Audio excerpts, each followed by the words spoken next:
Shortness of breath on exertion. Fatigue is present in 90% of heart failure patients and often appears months or years before anything else becomes obvious. Your heart is supposed to increase its output the moment your body demands more oxygen. Climbing stairs, walking quickly, carrying something heavy. A healthy heart reads that demand and responds. A weakened left ventricle can't. It falls short of what the body needs. Blood backs up into the lungs and fluid starts leaking into the lung tissue. So the breathlessness you feel on the stairs isn't unfitness. It's your lungs working through fluid they shouldn't be carrying. What makes this sign dangerous is how naturally it gets explained away. The activity just gets smaller. The stairs become the lift. The walk gets shorter. The body quietly adapts around a problem that keeps growing. Most people wait months before mentioning it to a doctor. Some wait years. If activities that used to feel effortless now take your breath away, and that has changed over recent months, that is worth a conversation. Shortness of breath when lying flat. When you lie flat, the fluid that settled in your legs and abdomen during the day redistributes. It moves toward the heart all at once. A healthy heart handles that shift without noticing. A weakened one gets overwhelmed, and the lungs fill faster. People describe needing to prop themselves up on 2 pillows to sleep comfortably, then 3, then a recliner chair. The number of pillows creeps up so gradually that most people don't register it as a change at all. But it is. The number of pillows a heart failure patient needs to sleep correlates with how much their heart is struggling. Sleeping upright is not a preference. It's the body managing a cardiovascular problem it hasn't told you about yet. Swollen legs and ankles. The failing heart can't push blood forward efficiently. Pressure builds in the venous system behind it. Fluid gets forced out of the blood vessels into the surrounding tissue. Gravity pulls it downward. It settles in the feet and ankles first, then climbs the legs as the condition progresses. There is a simple self-test.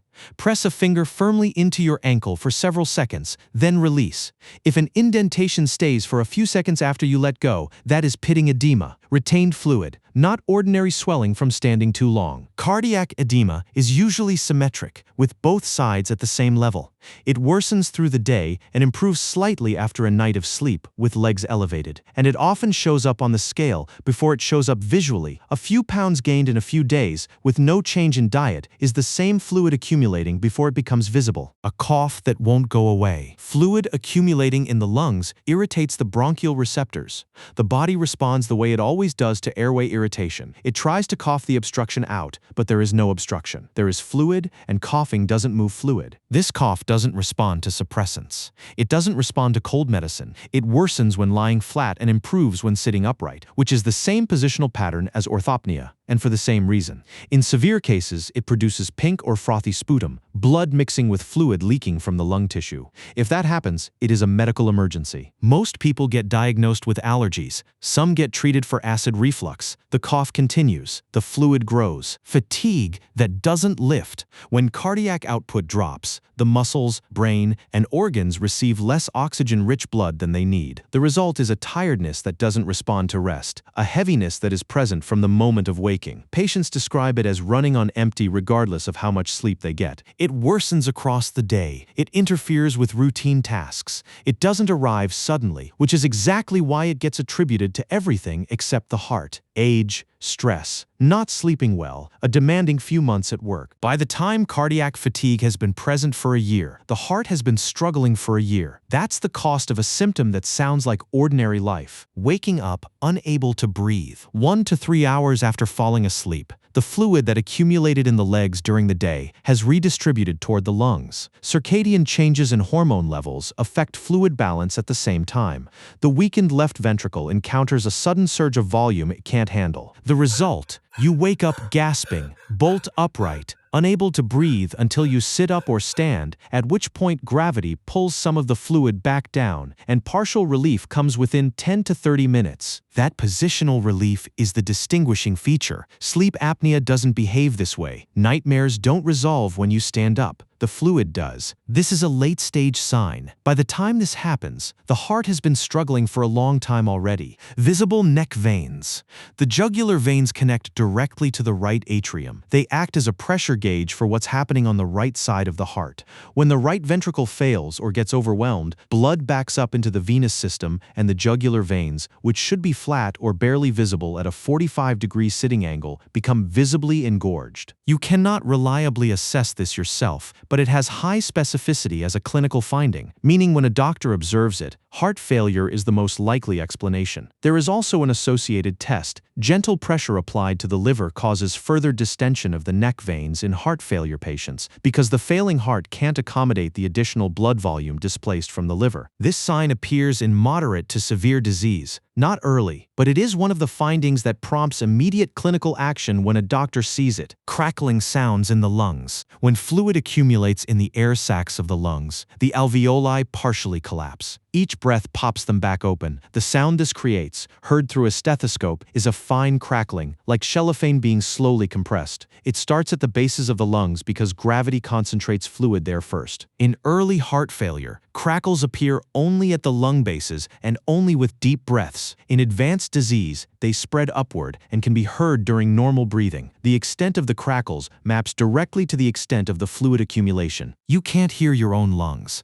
but knowing what a doctor is listening for helps you understand why a stethoscope examination still matters even when everything seems manageable. A third heartbeat sound. A healthy heart makes two sounds. Lub-dub. The valves are opening and closing. A failing heart sometimes makes three. The third sound occurs during rapid ventricular filling when blood rushes into a chamber that is already overfilled or too stiff to accommodate it cleanly. The chamber vibrates. The sound is low-pitched and soft, heard immediately after the normal lub-dub. What makes this sign clinically significant is timing. The S3 gallop can appear before peripheral edema develops, before severe breathlessness becomes unmistakable. It is one of the most sensitive early indicators that a ventricle is under strain, detectable sometimes before the patient has noticed much at all. It is one of the reasons a routine physical examination by a doctor, with a stethoscope in a quiet room, remains irreplaceable.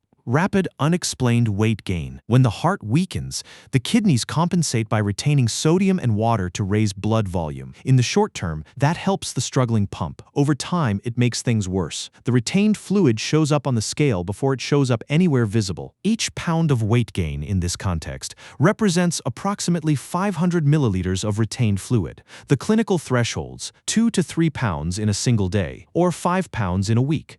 Either of those is a same-day call to a doctor. The monitoring protocol is straightforward. Weigh at the same time every morning after using the bathroom, before eating or drinking. Know your baseline. Track the change. A scale and 10 seconds every morning is the simplest early warning system available for worsening heart failure. Liver enlargement and abdominal discomfort. Chronic right-sided heart failure causes blood to back up into the liver. The liver becomes engorged, saturated with blood. It can't pass forward. It swells. It becomes tender. It presses against surrounding organs. The result is discomfort or pain in the upper right abdomen, particularly when taking deep breaths or leaning forward. Associated symptoms include nausea, poor appetite, and early satiety, feeling full after only a few bites because the enlarged liver is compressing the stomach. By the time hepatomegaly is present, most of the earlier signs have already been present for some time. This is not an early sign. It is a sign that the cardiovascular system has been under strain long enough to affect a major organ downstream. Fluid accumulation in the abdomen. Severe venous congestion forces fluid through blood vessel walls into the peritoneal cavity,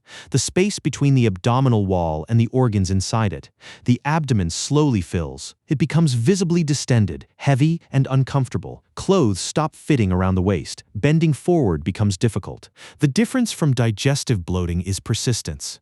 Ordinary bloating comes and goes. Ascites accumulates and worsens over weeks. It doesn't respond to dietary changes, antacids, or gas relief. It simply grows. By this stage, the body has been whispering for a long time. The tiredness was blamed on stress. The breathlessness was blamed on aging. The ankle swelling was blamed on standing too long.